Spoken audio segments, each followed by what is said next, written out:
আমার ভাইয়েরা, সেই কোরআন আমরা শুনতে এসেছি। মহান রব্বুল আলামিন সেই সমস্ত বান্দাদেরকে খুব ভালোবাসেন যারা ভালো কাজে সহযোগিতা করে, মন্দ কাজে যারা সহযোগিতা বন্ধ করে দেয় তাদেরকে খুব ভালোবাসেন। তাআওয়ানু আলাল বিররি ওয়াত তাকওয়া ওয়ালা তাআওয়ানু আলাল ইসমি ওয়াল উদওয়ান। পরস্পরে তোমরা পুণ্যের কাজে, তাকওয়ার কাজে সহযোগিতা করো, সকল প্রকার পাপ কাজে পরস্পরে তোমরা পাপ কাজ থেকে গুটিয়ে রাখার জন্য তোমরা সহযোগিতা করো। ওয়ালা তাআওয়ানু, সেই সমস্ত কাজে তোমরা সহযোগিতা করো না যে কাজে পাপ আছে, যে কাজে গুনাহ আছে, সেই কাজ থেকে তোমরা দূরে দূরে থাকো, এগুলোকে বন্ধ করার চেষ্টা করো। কারণ এই দুনিয়াতে আল্লাহ তোমাকে পাঠিয়েছেন বাতিলের মোকাবেলা করার জন্য, অন্যায়কে প্রতিবাদ করার জন্য। একটা গরুর সামনে যদি কোনো যুবতী যুবক অবাধ মেলামেশায় মিলিত হয়, জেনার কাজে যদি মিলিত হয়, গরুর কি ক্ষমতা আছে নাকি প্রতিবাদ করার? কারণ গরুর মধ্যে বিবেক নাই, সেন্স নাই, ভালো মন্দ যাচাইয়ের কোনো যোগ্যতা, শুধু খায় আর ঘুমায়, খায় আর পেশাব পায়খানা করে। এই জন্য গরুর কোনো বিচার হবে না, কোনো প্রাণীর জীবজন্তুর কোনো বিচার হবে না। মানুষ শুধু খাবে ঘুমাবে এটার জন্য নয়, মানুষকে আল্লাহ দায়িত্ব দিয়েছেন, পৃথিবীতে কেন পাঠিয়েছেন? কুনতুম খায়রা উম্মাতিন উখরিজাত লিন-নাস তা'মুরুনা বিল মা'রুফি ওয়া তানহাউনা আনিল মুনকার ওয়া তু'মিনুনা বিল্লাহ। জোরে বলুন আল্লাহু আকবার। তোমরাই শ্রেষ্ঠ জাতি, মানুষের কল্যাণের জন্য তোমাদেরকে পৃথিবীতে পাঠানো হয়েছে। তোমাদের কাজ হলো তোমরা সৎ কাজের আদেশ দেবে, অসৎ কাজের বাধা প্রদান করবে। যাত্রা, থিয়েটার, মঞ্চ, নাটক, সমস্ত কিছু খারাপ অশ্লীল কাজগুলোকে বন্ধ করবে, মাহফিল চালু করবে, ঠিক কিনা? কিন্তু আজকে মাহফিল বন্ধ হয়, যাত্রা চালু হয়। তাহলে কি এটা কি ইমানদারের কাজ না মুনাফিকদের কাজ? মুনাফিকরা কি করে? এর উল্টা করে। মুনাফিকরা করে কি? ইয়া'মুরুনা বিল মুনকারি ওয়া ইয়ানহাউনা আনিল মা'রুফ। মুনাফিকরা করে কি? ভালো কাজে বাধা দেয় আর মন্দ কাজে তারা অনুমতি দিয়ে দেয়। এরকম আছে না নাই? আছে। কিন্তু আমরা খুব খুশি আজকের প্রশাসন জেনাইদা এই মাহফিলটার সুন্দরতার আঞ্জামে সহযোগিতা করেছে। বলি আলহামদুলিল্লাহ, জোরে বলি আলহামদুলিল্লাহ। অনেক কথা আছে, কথা বলবো। একটা আয়াত আমি তেলাওয়াত করেছি, সে আয়াত আল্লাহ পাক ইমানদারদেরকে ডাক দিয়ে বলছেন তোমরা ভালো করে ঈমান আনো। কি করে ঈমান আনো? আমাদের ঈমান ভালো আনা হয়নি। আমরা এমন ঈমানদার যে সামনে, চোখের সামনে আকাম কুকাম হয় আমরা চেয়ে থাকি, আমরা মোকাবেলা করি না, আমরা কথা বলি না। যে অন্যায় করে এবং যে অন্যায় সহে সমান অপরাধী, ঠিক কিনা? মুসলমান কি চুপ করে বসে থাকার জাত? অনেক কাজ আছে। কি কি কাজ আছে আমি একটা একটা করে বলবো। মাহফিল কমিটি আমাকে প্রপোজ করেছেন, একটু পরামর্শ চেয়েছেন আমার কাছে। হুজুর, এই মাহফিলের ঠিক 8-10 দিন আগে প্রচন্ড বৃষ্টি, এখানে হাঁটু পানি ছিল। যখন আমাকে বলা হলো তখন আমি বললাম হাঁটু পানি মানে কি ওটা কি পুকুর টুকুর নাকি? আসলে একটু নিম্ন মাটির কারণে এখানে পানি ছিল। তারা মাহফিল করবে কি করবে না একটা সিদ্ধান্তহীনতায় ভুগছিলেন তারা। তো হঠাৎ করে আমি বললাম যে আপনারা শুরু করেন, বৃষ্টি বন্ধ হয়ে যাবে ইনশাআল্লাহ। বন্ধ হয়ে গেছে আলহামদুলিল্লাহ বলি। বৃষ্টি আর নাই। বৃষ্টিও রহমত, বৃষ্টি না থাকাও রহমত, ঠিক কিনা? দুটাই কে দিয়েছেন? বৃষ্টি দেওয়ার মালিক কে? আবার বৃষ্টি বন্ধ করার মালিক কে? আকাশে মেঘ দেন কে? আবার আকাশ পরিষ্কার রাখেন কে? এই মেঘমালা কার? এই নীল আকাশ কার? ওই সৌরজগৎ কার? ওই গ্যালাক্সি কার? এক একটা গ্যালাক্সির ভিতরে এত তারকা আছে যে এত তারকা ওই একটা গ্যালাক্সিতে আছে। যদি কেউ 1 সেকেন্ড সময় নিয়ে একটা করে তারকা গুনতে থাকে, সময় লেগে যাবে 3000 বছর। একটু আসতে বলি সুবহানাল্লাহ। কত হাজার বছর? তাহলে একটা গ্যালাক্সির ভিতরে তারকার সংখ্যা যদি এত থাকে, অসংখ্য গ্যালাক্সিতে তারকা কতগুলো আছে? কে সাজিয়েছেন? আসতে বলবেন না, কে সাজিয়েছেন? সে আল্লাহকে বিশাল 10টা পৃথিবীর মতো একটা জান্নাত দিতে পারেন না? শর্ত হলো ঈমান আনতে হবে। কি আনতে হবে? ঈমান আনতে হবে। কথা লাইনে উঠাচ্ছি, কিন্তু আমাকে একটু লাইন থেকে একটু ডিসলাইন করে, মানে আমাকে একটু অন্য লাইনে নিয়ে বলতেছে, হুজুর একটু চাদরটা দিলে ভালো হয়, একটু ছন্দপতন হয়। একটা মানুষের যে একটা আলোচনা শোনার যে একটা মোটিভ, এটা একটু হলেও ক্ষতিগ্রস্ত হয়। তা আমি একটু বৃহত্তর দিক চিন্তা করে ভাবতেছি যে এটা যদি প্রথমেই চাদরটা দিয়ে দেওয়া হয়, আমার মনে হয় কেমন হয়? ভালো হয় না? আমার মনে হয় 2-3 মিনিট আমি একটু সময় দিয়ে দিলাম, একটু চাদর যাবে, এই 20 থেকে 25 জন ঝটিকা, আসতে বলবেন না, জোরে বলেন ঠিক কিনা, যারা সমাজের নেতৃত্ব দেয় তাদের দায়িত্ব ছিল, অথবা সরকারের সরাসরি দায়িত্ব ছিল এই দায়িত্ব পালন করার, কিন্তু এই দায়িত্ব আজকে আমরা জনগণ নিজেরাই করছি, আলহামদুলিল্লাহ। এরপরেও আমরা খুশি। আসুন আলোচনার দিকে যাচ্ছি। কোরআন থেকে আমি যেই সূরা আমি আজকে চয়েস করেছি, চুজ করেছি, পছন্দ করেছি, সবই তো পছন্দের সূরা। 114টি সূরা সবই পছন্দের। কোনো কি অপছন্দ আছে? কোনোটা কি অতিরিক্ত আছে? কোনোটা কি বাড়তি আছে? কোনোটা কি কমজোরি আছে? সবই প্রয়োজনীয়, সবই জরুরি। এর মাঝে আমি 4 নম্বর সূরা আমি নির্বাচন করেছি আজ। 4 নম্বর সূরার 136 এবং 37 এই দুটি আয়াত দয় আমি তেলাওয়াত করেছি, যার ভিতরে আল্লাহ রাব্বুল আলামিন ঈমানদারকে ডেকে বলছেন, ঈমানদারেরা তোমার করা হয়েছে মক্কায়। আল্লাহ রাব্বুল আলামিন বলেন, ইয়া আইয়ুহাল ইনসানু মা গররাকা বিরাব্বিকাল কারীম আল্লাযী খালাকাকা ফাসাওয়াকা ফাআদালাকা ফি আইয়ি সূরাতিন মা শাআ রাক্কাবাক। জোরে বলুন আল্লাহু আকবার। হে মানুষ, ইয়া আইয়ুহাল ইনসান, হে মানব মণ্ডলী, কোন কাজ তোমাকে আল্লাহর শরণ থেকে দূরে ঠেলে দিল? অথচ আল্লাহ তোমাকে সুন্দর করে 2টা চোখ দিয়েছেন, সমতা বিধান করেছেন, 2টি সুন্দর 2টি ঠোঁট দিয়েছেন, সুন্দর করে তোমাকে সৃষ্টি করেছেন। সেই মহান রবের শরণ থেকে তোমাকে কে গাফিল করে দিল? আল্লাহ পাক বান্দাকে ডাক দিয়ে বলছেন, টানা টানা 2টা চোখ কে দিলেন? জোরে বলুন ভাই, কে দিলেন? সুন্দর 2টি কান, এক কানে 1 লক্ষ, আরেকটা কানে 1 লক্ষ শ্রবণ কোষ দিলেন, 2 লক্ষ কে? আল্লাহ দিলেন।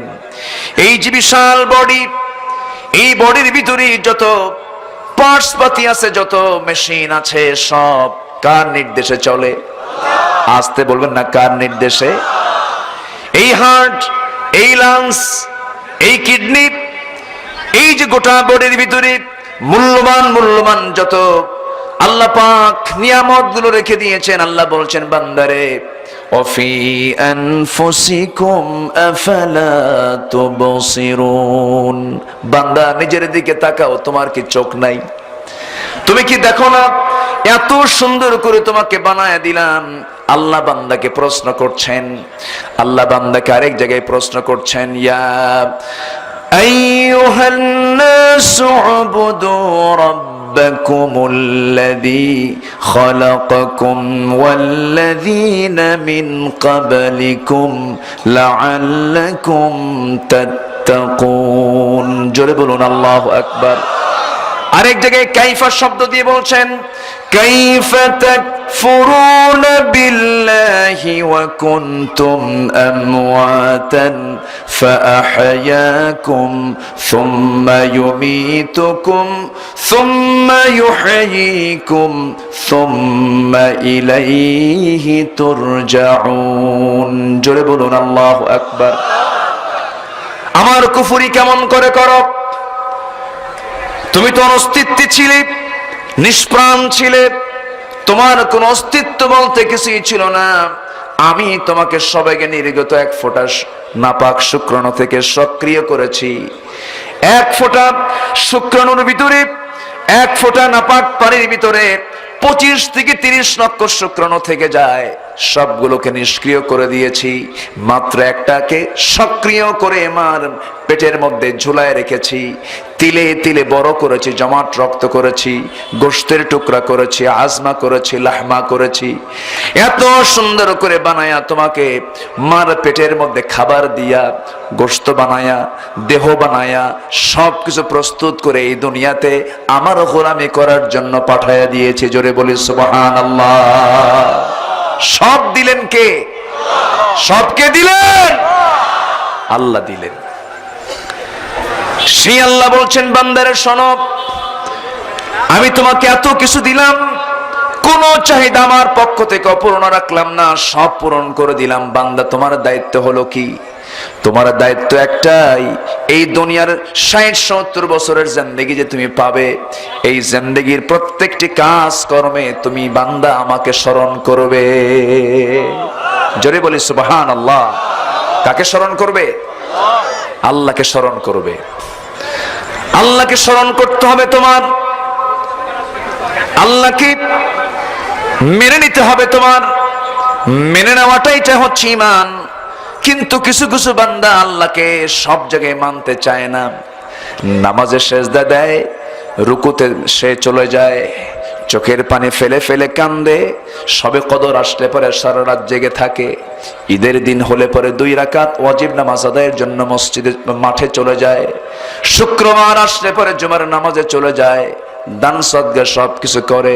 কিন্তু বান্দার অফিস, বান্দার ব্যবসা, বান্দার রাজনীতি, বান্দার সমাজনীতি, বান্দার অর্থনীতি, বান্দার কাজকর্ম সব চলে দুনিয়ার নীতিতে। আসতে বলবেন না, আছে না নাই? এটা কি ইমানদারের লক্ষণ না মুনাফিকের লক্ষণ? আসতে বলবেন না, কিসের লক্ষণ? মুনাফিককে চেনার জন্য কোরআন শরীফ আয়াত আছে না নাই? শুধু আয়াত নাই, সূরা আছে, একটা সূরা মুনাফিকুন। ইমানদারকে চেনার জন্য সূরাতুল মুমিনুন আছে, সূরাতুল মুমিন আছে। কাফিরকে চেনার জন্য সূরাতুল কাফিরুন আছে। কাকে চিনতে চান? সব চেনা যাবে কোরআন শরীফে।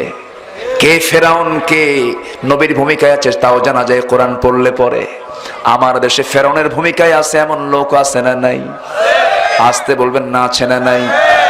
যারা হত্যা রাজনীতি করে তারাই ফেরাউনের বংশধর, ঠিক কি না?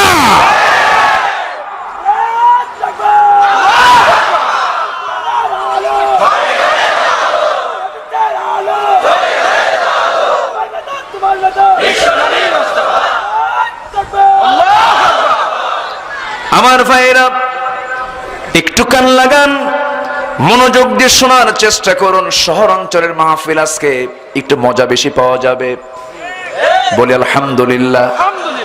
একটু কান লাগাবেন। কোন দিন মরে যাব কেউ বলতে পারি না রে ভাই। গত পরশুদিন আমার নিজের এক বন্ধুকে হারিয়ে ফেলেছি। আমিও চলে যাব, আপনিও চলে যাবেন, কেউ বাঁচার জন্য আসি নাই। যদি বাঁচতাম শত শত বছর, তখন নয় দেখতাম যে কি করে কি করা যায়। কিন্তু যত কিছুই করুন না কেন, একটা নির্দিষ্ট সময় নিয়ে আমাকে আসতে হয়েছে। আমি যে কোনো মুহূর্তে দুনিয়া থেকে বিদায় হয়ে যাব। কিন্তু সবচাইতে বড় পোড়া কপাল সেই যে ঈমান হারা হয়ে মরে গেল। ঈমান হারা হয়ে মরা যাবে না, ঈমান নিয়ে মরতে হবে। কিন্তু ঈমান কি বিষয়? ঈমানটা কাকে বলে? ঈমানটা কি? ঈমান তো সেই বিষয়ের নাম, তাসদিকবিল জিনান, আমল বিল আরকান, ইকরার বিল লিসান। তিনটার সমন্বয়ে আমাকে ঈমান আনতে হবে, পুরোপুরি না আংশিক। আসতে বলবেন না, পুরোপুরি না আংশিক। কালিমা পড়েছি আমরা, যে কালিমা, সেই কালিমা দুর্বল না মজবুত? আসতে বলবেন না, দুর্বল না মজবুত? কেমন মজবুত? আল্লাহ সুন্দর করে সূরা ইব্রাহিমে বলছেন, আল্লাহ রাব্বুল আলামিন বলেন, আলাম তারা কাইফা দারাবাল্লাহু মাসালান কালিমাতান তাইয়িবাতান কাশাজারাতিন তাইয়িবাহ আসলুহা সাবিতুন ওয়া ফারউহা ফিস সামা।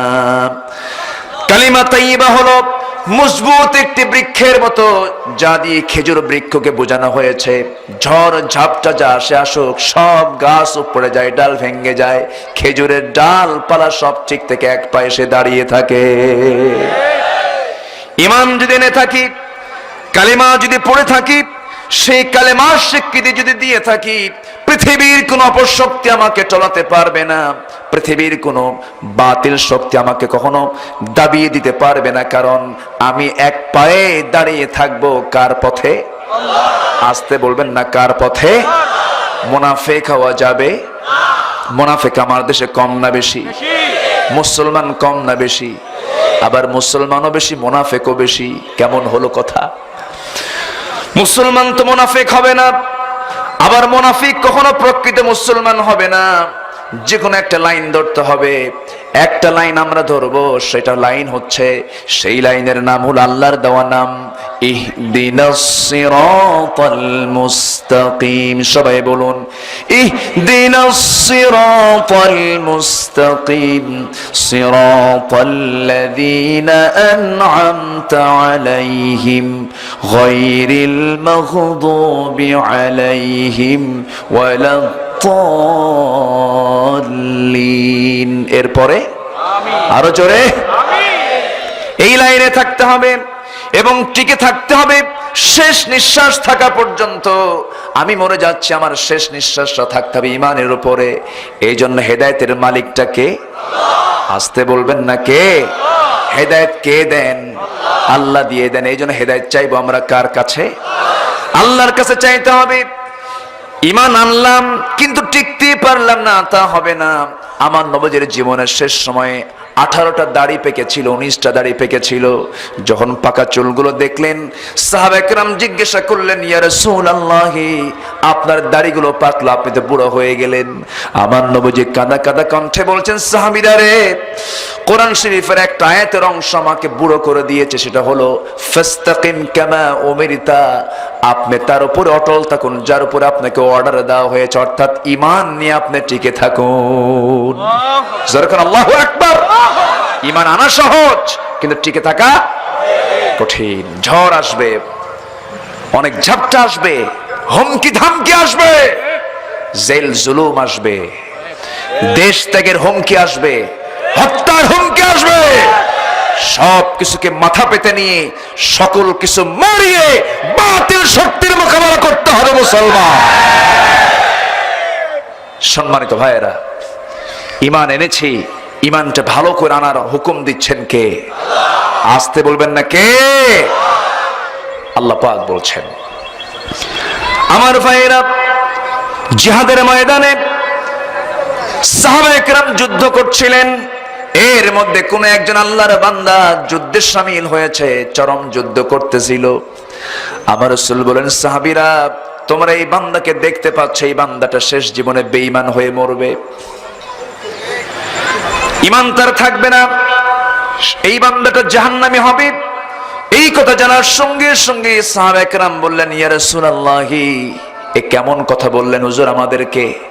এত কষ্ট করে জিহাদে অংশগ্রহণ করার পরে এই লোকটা জাহান্নামী কেন হবে? কিছুদিন যেতে না যেতে তার মৃত্যুটা হয়ে গেল, ওই লোকটার মৃত্যু হয়ে গেল।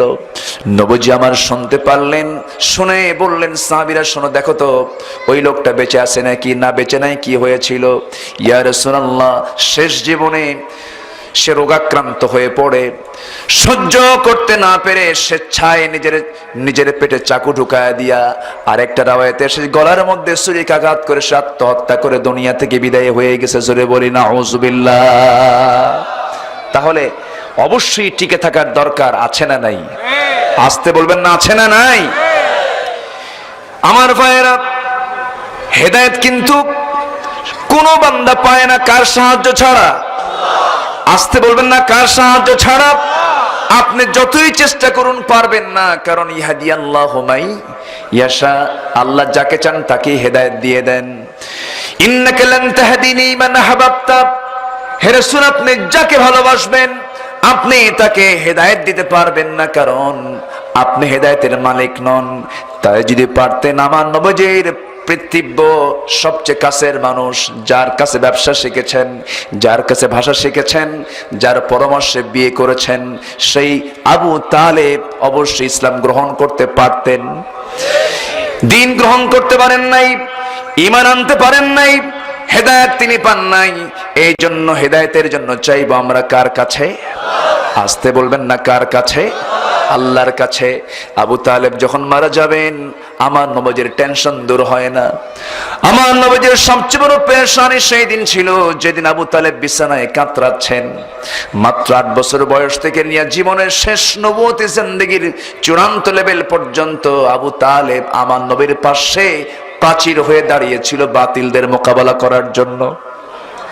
নিজেও বাতিল, নিজেও কাফির, কিন্তু ভদ্র কাফের। কি কাফের? ভদ্র কাফির। নবীর পক্ষে থেকে তিনি কাজ করেছেন সারাটা জীবন।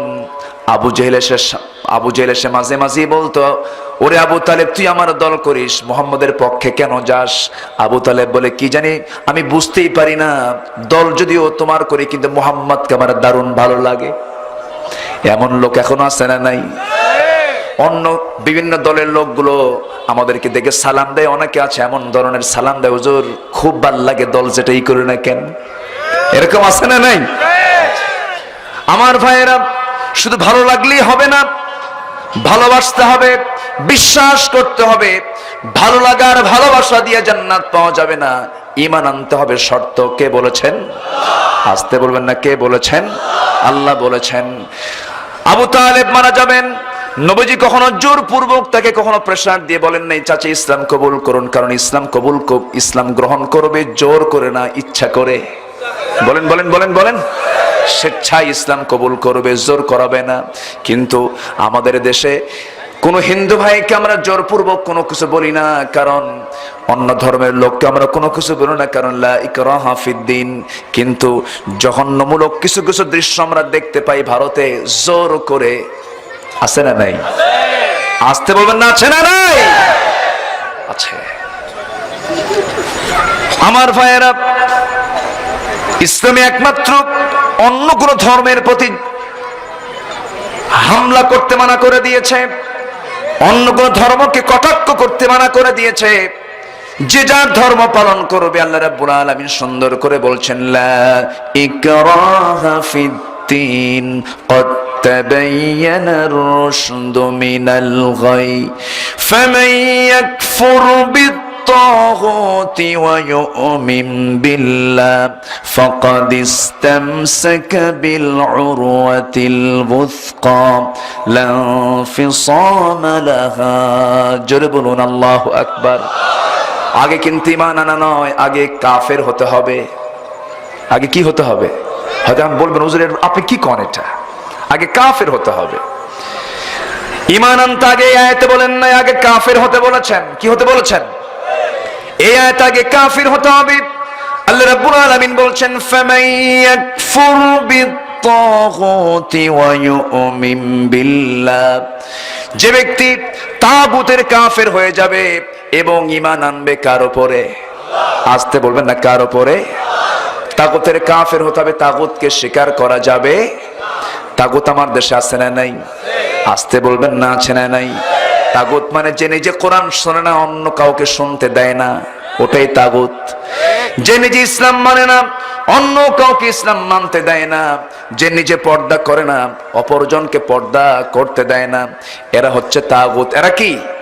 তাগুত। এমন মহিলা বাংলাদেশে মনে হয় নাই। আসতে বলবেন না, আছে না নাই? টেলিভিশনে বসে থাক, সমস্যা নেই, টেলিভিশনে বসে টক শো করে। কি করে? Talk show. টক মানে কি? টক শোতে বলে এই দেশের অধিকাংশ মেয়ে যারা বোরকা পরে তারা হচ্ছে জঙ্গি, তারা মৌলবাদী, তারা চরিত্রহীনা, তাদের চেহারা সুন্দর না, এই জন্য মুখ ঢেকে রাখে। এই সমস্ত করে কথা বলে। যে সমস্ত মহিলারা বোরকার বিরুদ্ধে কথা বলো, পর্দার বিরুদ্ধে যারা কথা বলো, আমার বিশ্বাস ওদের মায়ের বিয়ে পড়াইছে কোনো ব্রাহ্মণ। ঠিক কিনা? ব্রাহ্মণের পেট থেকে হয়তো জন্ম হতে পারে। মহিলা ব্রাহ্মণ আছে না নাই? আছে। আমি উস্কানিমূলক কোনো কথা বলতে আসেনি।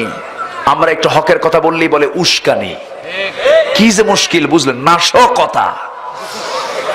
এখানে কোন নাশকতা আছে? কোন উস্কানি আছে? কিন্তু হক তো আমাকে বলতে হবে। হক কয়টা হয় বলেন? হক কয়টা? বাতিল কয়টা? অসংখ্য। আসল কয়টা? নকল কয়টা?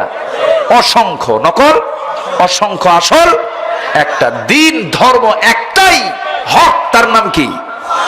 জোরে বলুন, আরো জোরে। ইসলাম ছাড়া যা কিছু আছে সব বাতিল। এটা কার ফতুয়া? কিন্তু মা দুর্গা পূজার অনুষ্ঠানে গিয়ে অনেক মুসলমান নারিকেলের নাড়ু খায় আর কয় এই ধর্ম খুব ভালো, শ্রেষ্ঠ ধর্ম। এরকম নাড়ু খাওয়া কিছু মুনাফিক আছে না নাই? হিন্দু ভাইরা কি আমাদের জানাজায় আসেন? আমাদের ঈদগাহে আসেন? আমাদের ঈদের নামাজে অংশগ্রহণ করেন? লজ্জা নেই, শরম নাই? সেই অনুষ্ঠানে গিয়ে ঢোল তবলা নিয়ে তুমিও নাচো। তুমি কিসের নেতা? মুনাফিক নেতা তুমি, ঠিক কিনা? কষ্ট হচ্ছে? মুসলমান হলে মুসলমানের মতো থাকবা, দুই দিকে যাবা, জাহান্নাম তোমার তলদেশ। জাহান্নামের কি দেশ? এটা কি আমার ফতুয়া না আল্লাহর ফতুয়া? ফিদ্দারকিল আসফালি মিনান নার ওয়ালান তাজিদ লাহুম নাসীরা। তাদের কোনো সাহায্যকারী থাকবে না। এটা কার কথা? মুনাফিক হব আমরা? আমরা মুমিন হব, আমরা ঈমান আনবো কার উপরে? আবু তালেব মারা যাচ্ছেন, রাসূল কখনো জোর করেননি, কখনো বলেননি চাচা আপনি কালেমা পড়েন। রাসূলের চিন্তা ছিল যে আপনি আমার চাচা বলবে, কারণ আমাকে জানে তো। নিজের দুটো ছেলে আলী এবং জাফর বিন আবু তালেব ইসলামের দুজনের সিপাহ সালার। আল্লাহু আকবার বলেন। আবু তালেবের ছেলে, দুজনে দিনের সিপাহ সালার। প্রথম হিজরত করেছেন জাফর বিন আবু তালেব আবিসিনিয়ার দিকে। আল্লাহু আকবার। নবীর আগে গেছেন তিনি, নবীর আগে। আল্লাহু আকবার। নবীর আগে তিনি চলে গেছেন। বউ বাচ্চা সহ তিনি হিজরত করেছেন। সেই তার ছেলে যিনি আবু তালেব, প্রথম আলী ইসলাম কবুল করলেন। আলী রাদিয়াল্লাহু আনহু ইসলাম কবুল করার পর নামাজে দাঁড়ায় গেলেন। আমার রাসূল ইমাম, আলী হচ্ছেন মুসল্লি। তো পরিপূর্ণ জামাত হচ্ছে না। তখন আবু তালেব বলতেছে, মোহাম্মদ শোনো, আমার বড়টা থুইয়া কি করবা? জাফর তুমি নিয়ে নাও। জোরে কোন সুবহানাল্লাহ। তুমি আমার জাফরও নিয়ে নাও, আমার ছোটটাও নিলে তুমি বড়টাও নিয়ে নাও। আল্লাহু আকবার। দুজনকে সাথে নিয়ে নামাজ পড়েন। আর আবু তালেব খুব খুশি হন, যাক আমার ছেলে দুটো পথ পেয়েছে।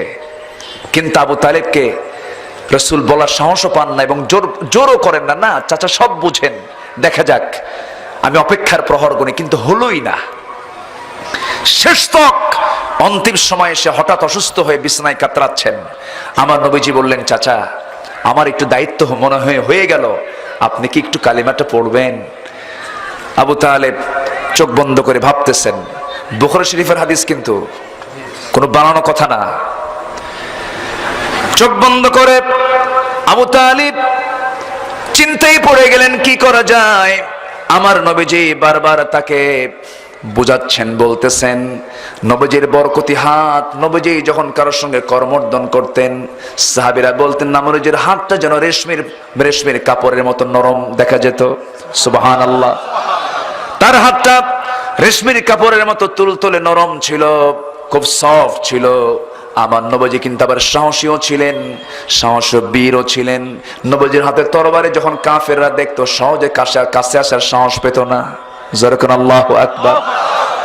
আমার নবীজি তার কোমল নরম সুন্দর সেই হাত দিয়ে নবীজি আবু তালেবের মাথা থেকে পা পর্যন্ত মুছে মুছে দেন। তার হাত পা গুলো টিপে টিপে দেন। মৃত্যুর আগে কষ্ট আছে না নাই? সাকরাতুল মাউত, এটা আছে না নাই বলেন? আছে, কষ্ট হয়। মৃত্যুর পূর্বের একটা যন্ত্রণা হয় এবং এটা হক। ওয়াজাত সাকরাতুল মাউত বিল হক। এই মৃত্যুর যন্ত্রণাটা অতীব সত্য, অতীব সত্য। আবু তালেবের এমন সময় যখন হয়ে গেল, নবীজির চোখের পানি বন্ধ হয় না। নবীজি আমার বারবার করে বলছেন, চাচা পুরো কালিমা বলা লাগবে না, শুধু একটা বার বলবেন লা ইলাহা। এটাও বুখারী শরীফের হাদিসে এসেছে। শুধু আপনার প্রথম অংশটা বলুন, আর দ্বিতীয় অংশ বলার দরকার নাই, আপনি শুধু বলে ফেলেন এতটুকুন, আমি আপনার জন্য বেহেশতের জামিন হয়ে যাব। আপনি যা কিছু করেছেন সব প্লাস হবে, শুধু শর্ত হলো একটাবার বলবেন লা ইলাহা ইল্লাল্লাহ। এইবার যখন বলছিলেন, কিন্তু আবু তালেব এক পর্যায়ে বলে ফেলতেছে, মুহাম্মদ বিন আব্দুল্লাহ, শোনো আমার ভাতিজা, আমার সন্তান দুইটা তোমার পথে আমি দিয়েছি, আমাকে বারবার চেষ্টা করো না, আমার বুঝি কালিমা পড়া হবে না। আমার নবীজি হাত গুটায় নিলেন, আল্লাহর পক্ষ থেকে আয়াত নাযিল হয়ে গেল, নবীজি হাত গুটায় নিলেন, নবীজির চোখে পানি টলমল করে। আবু তালেব দুনিয়া থেকে বিদায় নিলেন। মক্কার পরিবেশটা ছিল এরকম, সোজা হয়ে গেল উল্টা। নবীজির সব প্রতিকূল পরিবেশ পেয়ে গেলেন, সব প্রতিবাদী হয়ে উঠল, নবীজির বিরুদ্ধে সব ফুঁসে উঠল। একদিন, 2 দিন, 3 দিন পর খাদিজা হঠাৎ করে বলছেন, ইয়া রাসূলুল্লাহি, আমারও বুঝি মৃত্যুর সময় হয়ে যাচ্ছে, আমি মনে হয় বাঁচব না, আপনি আমারে মাফ করে দিয়েন। আমার নবীজির 3 দিনের ব্যবধানে 3টা বড় ধাক্কা। একটা হচ্ছে পিতার আসনে থাকা আবু তালেব, আরেকজন হচ্ছেন এমন মহিলা, যেই মহিলাকে সরাসরি আল্লাহ তাআলা নিজে সালাম পর্যন্ত দিয়েছে। জোরে বলি সুবহানাল্লাহ। পৃথিবীতে এমন মহিলা নাই, শুধু একজনকে আল্লাহ পাক নিজে সরাসরি সালাম দিয়েছেন। আল্লাহু আকবার বলেন। কেন সালাম দিলেন, কি জন্য সালাম দিলেন? খাদিজার জীবনের সবচেয়ে বড় অর্জন ছিল, তিনি এনেছিলেন ঈমান। কি এনেছিলেন বলুন? ঈমান এনেছিলেন। প্রথম দাওয়াত পেয়েছেন খাদিজা। প্রথম দাওয়াত পেয়েছেন কে? খাদিজা। তাহলে প্রথম দাওয়াতটা পেল পুরুষ মানুষ না মহিলা মানুষ? মহিলা মানুষ। আমার নবীজি জাবালে নূর থেকে নেমে আসলেন। জাবালে নূর থেকে নেমে এসেই বলছেন, জাম্মিলুনি জাম্মিলুনি, আমাকে কম্বল আচ্ছাদন করে দাও, কম্বল আচ্ছাদন করে দাও। লাকাদ খাশিতু আলা নাফসি, আমি আমার নিজের জীবনে শঙ্কিত, আমি মনে হয় বাঁচবো না, আমি মনে হয় মরে যাব। সঙ্গে সঙ্গে 6টা প্রশংসা করলেন, 6টা গুণের প্রশংসা করলেন খাদিজা আমার নবীর ব্যাপারে। 15টি বছর ধরে তাকে অবজার্ভ করেছেন। 25 বছর বয়সে বিয়ে হয়েছে, নবুয়ত পেয়েছেন কত বছরে? 40 বছরে। এই 15টি বছর ধরে খাদিজা স্ত্রী হয়ে স্বামীর চরিত্রের ব্যাপারে অবজার্ভ করে বলছেন, আমার স্বামী গো শুনুন, পৃথিবীর কোন অপশক্তি আপনাকে ক্ষতিগ্রস্ত করতে পারবে না, কারণ আপনার 1 নম্বর গুণ হলো আপনি কারো হক নষ্ট করেন না। যেরকম সুবহানাল্লাহ। আপনি তিমের সহায়, আপনার কথা মিষ্টি, আপনি কাউকে কোনো কষ্ট দিয়ে কোনো কথা বলেন না, আপনার কোনো ক্ষতি সাধন কেউ করতে পারবে না। নবীজি আমার নবুয়ত পেয়ে আমার নবীজি বলছেন, ও খাদিজা, আমি তো আল্লাহর পয়গম্বর, তোমার কি বিশ্বাস হয় নাকি? আমার কাছে কোরআন নাজিল হয়েছে, তোমার বিশ্বাস হয় নাকি? সঙ্গে সঙ্গে খাদিজার চোখে অশ্রুপূর্ণ হয়ে গেল। খাদিজা কাঁদতে কাঁদতে বলছেন, আমার স্বামী গো, আমি হলফ করে বলতে পারি এই চরিত্রে মানুষগুলোই তো আল্লাহর পয়গম্বর হওয়ার উপযুক্ত। জোরে বলি সুবহানাল্লাহ। সবার কাছে বুজুর্গি খাটে, বউয়ের কাছে বুজুর্গ হওয়া খুব কঠিন, ঠিক কিনা? হুজুর হুজুর সবাই বলতে পারে, কিন্তু বউয়ের কাছে হুজুর শব্দ শোনা খুব কঠিন। তুমি কয় নাম্বার হুজুর আমার জানা আছে, ঠিক কিনা? পিসাব সবার কাছে হওয়া যায়, বউয়ের কাছে পিসাব থাকতে হবে, পিসাব হতে হবে, বউয়ের কাছে হুজুর হতে হবে। এমন সম্মানের পাত্র ছিলেন মুহাম্মদ সাল্লাল্লাহু আলাইহি ওয়াসাল্লাম। আমার নবীজি শ্রেষ্ঠ চরিত্র নিয়ে খাদিজার সামনে উপস্থাপন হলেন। খাদিজা তাকে বরণ করে নিলেন। খাদিজা বলে ফেললেন, আশহাদু আল্লা ইলাহা ইল্লাল্লাহু ওয়াহদাহু লা শারীকা লাহু ওয়া আশহাদু আন্না মুহাম্মাদান আবদুহু ওয়া রাসূলুহু। জোরে বলুন আল্লাহু আকবার। ঘরটা তার নিয়ন্ত্রণে চলে আসলো। ঘরের বউ ইসলাম কবুল। লূত আলাইহিস সালাতু ওয়াস সালাম এমন পয়গম্বর দুজন ছিলেন যাদের বউ ছিল তাদের বিরোধী, বউ ছিল তাদের বিরোধী। বিশাল পরীক্ষায় তারা পড়েছিলেন। কিন্তু আমার নবীজি খাদিজাকে যখন কালিমার দাওয়াত দিলেন, কালিমা ওয়ালা হয়ে গেলেন। কালিমা যখন পড়লেন, নবীজির পাশে গিয়ে দাঁড়ালেন আর বলছেন, ইয়া রাসূলুল্লাহি, আজকে আপনাকে জানিয়ে দিলাম, ইসলামের জন্য, দ্বীনের জন্য আমার জান এবং আমার সমস্ত মাল, মক্কার ধনী মহিলা আমি আপনাকে উৎসর্গ করে দিলাম। একটু আস্তে বলুন সুবহানাল্লাহ। ঈমান আনতে হবে খাদিজার মতো। কার মতো? খাদিজার মতো। খাদিজার মতো উদার ঈমান আনতে হবে, খাদিজার মতো ইখলাস আনতে হবে, খাদিজার মতো মা হতে হবে। মায়েরা, ইসলাম যখন তিনি কবুল করলেন সবাই তার বিরুদ্ধে লেগে গেল। খাদিজার কাম নাই, কাজ নাই, টাকা নাই, পয়সা নাই, ছোট্ট গরিব একজন মানুষের সঙ্গে তার বিয়েটা হয়ে গেল। আজকের যুগেও যদি বিশাল ধনী মহিলার সঙ্গে গরিবের বিয়ে হয়, সমালোচনা আছে না নাই? আছে। ওই সময়ের সমালোচনার, তীব্র সমালোচনার ঝড় উঠে গেল। নবীজির পাশে কে পাশে দাঁড়িয়ে তার পক্ষে কথা বলবে কেউ থাকলো না। যখন বিয়েটা হয়ে গেল, এই বিয়ের প্রস্তাব দিয়েছিল খাদিজা না রাসূল? বলেন বলেন বলেন বলেন, কে? অতএব প্রস্তাব আসবে পুরুষের পক্ষ থেকে না মহিলার পক্ষ থেকে? মহিলাদের পক্ষ থেকে প্রস্তাব আসবে, পুরুষ তা গ্রহণ করবে। কিন্তু এখন প্রস্তাব দেয় কেডা? আলহামদুলিল্লাহ, প্রস্তাব আসবে মহিলার পক্ষ থেকে। মুসা আলাইহিস সালামের যখন বিয়েটার কথা চলছিল, প্রস্তাব দিয়েছেন ছেলের বাপ না মেয়ের বাপ? বলেন বলেন বলেন, মেয়ের বাপ প্রস্তাব দিয়েছিলেন। মেয়ের বাপ বলেছিলেন, শোনো মুসা, গতকালকে আমার মেয়েকে দেখেছো, আজকে আমার মেয়েকে দেখেছো, এই দুইটা মেয়ের যে কোনো একটা মেয়েকে তোমার সঙ্গে বিয়ে দেবে, তুমি বিয়ে করবা নাকি? মুসা মনে মনে চিন্তা করেন, একজন আল্লাহর নবীর মেয়ে, সঙ্গে সঙ্গে রাজি হয়ে বলেন, এক্ষুনি বিয়ে করব। কি কথা বোঝেন? জোরে বলি আল্লাহু আকবার। প্রস্তাব আসবে মেয়ের পক্ষ থেকে না ছেলের পক্ষ থেকে? মেয়ের পক্ষ থেকে। এটি ইসলামের সিস্টেম। কিন্তু এখন সিস্টেম সব উল্টে গেছে। গার্লস স্কুলের সামনে মহিলা থাকবে, কিন্তু গার্লস স্কুলের সামনে মহিলা বেশি না পুরুষ বেশি? এরা কি লেডিস না হিজড়া? কিছুই তো বোঝা যায় না। বডিগার্ড, এই যে বলছে একজন, বডিগার্ড হয়ে চলে যায়। একটা মেয়ে হেঁটে হেঁটে যায়, পিছে পিছে ফলো করে, পিছন থেকে বলে, এদিকে আসো। এই যে আপনি ডাকতেছেন, এই যে আপনি ফুসলাচ্ছেন, উত্তক্ত করছেন, আপনার কি একটু ভাবনা করা উচিত নয়? আপনার একটা বোন আছে, আপনার কি একটু ভাবনা করা উচিত নয়? আপনার এরকম একজন মা আছেন, আপনার কি একটু ভাবনা করা উচিত নয়? এরকম আপনার নিজের একজন খালাম্মা আছেন, নিজের মেয়ে আছেন। আপনি অন্য একটা মহিলাকে ডিস্টার্ব করবেন, আপনার মেয়েকে আরেকজন ডিস্টার্ব করবে। আজকে সমাজ কোথায়? বিশ্বের সেরা যুবক, সুন্দর যুবক মুহাম্মদ সাল্লাল্লাহু, তাকে দেখে খাদিজা প্রস্তাব দিলেন। খাদিজাও সুন্দরী ছিলেন, আলহামদুলিল্লাহ। বয়স বেশি হলেই যে সৌন্দর্য নষ্ট হয়ে যায় তা না, এটা ভুল বলে অনেকে। বিশ্বনবীর জীবনে খাদিজার মতো মহিলার দরকার ছিল, আল্লাহর চয়েস করা ছিল। আল্লাহু আকবার। অনেকে বলে বিবাহিতা, পৌড়া, তালাক প্রাপ্ত, এই সমস্ত কথাগুলো রং কথা। এই সমস্ত কথাগুলো আল্লাহর নবীর স্ত্রীর শানে খেলাফ শব্দ। এই সমস্ত শব্দ চয়ন মুসলমান করতে পারে না, ঠিক কিনা? খাদিজার জন্যই রাসূল ছিলেন, রাসূলের জন্যই খাদিজা ছিলেন।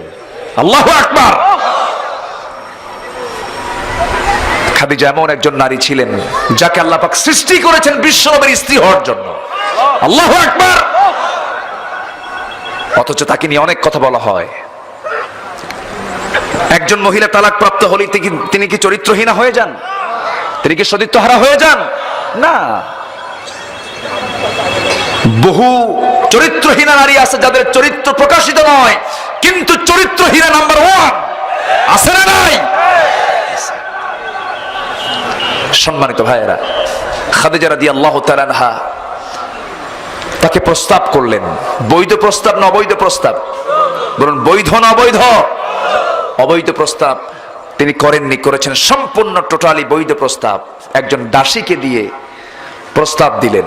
আমার নবীজি বললেন, শুনুন, যে প্রস্তাব এসেছে এই প্রস্তাব আমি নিজে এটা রায় দিব না, আমার পিতৃব্য চাচার কাছে আমি প্রস্তাবটা দেব। চাচা যদি রাজি হন বিয়ে হয়ে যাবে। আল্লাহু আকবার। চাচার কাছে গিয়ে বললেন, চাচা আবু তালেব, শোনো, এই মক্কা নগরে খোয়ালিদের কন্যা খাদিজার চেয়ে সুন্দরী, রূপবতী, গুণবতী একটা নারীও মক্কা নগরে নাই। জোরে বলি আল্লাহু আকবার। কিন্তু আমরা ভুল করে আমরা বলে ফেলি উনি বুড়ি মহিলা ছিলেন, বুড়ি মহিলা ছিলেন। কে বলেছে এই কথা? এটা ভুল কথা। সম্মানিত ভাইয়েরা, সকল সন্তান হয়েছে কার পেটে? বলেন বলেন বলেন বলেন। নবীজির সবগুলো সন্তান ভূমিষ্ঠ করেছেন কোন মহিলা? খাদিজা রাদিয়াল্লাহু তাআলা আনহা। তিনি সব দিক থেকে উপযুক্ত ছিলেন এবং তিনি রাসূল নিজে বলেছেন, আমার খাদিজা যদি আমার জীবনের শেষ সময় পর্যন্ত থাকতো, আল্লাহ পাক আমাকে কোনো বিবাহের অর্ডার দিতেনই না। আল্লাহু আকবার। মানে এখান থেকে প্রমাণ হয় খাদিজার সকল যোগ্যতা আল্লাহ পাক তার মধ্যে দিয়েছিলেন। সব স্ত্রীর মধ্যে যা যোগ্যতা ছিল, খাদিজার একার মধ্যে তার চেয়ে বেশি যোগ্যতা ছিল। আল্লাহু আকবার।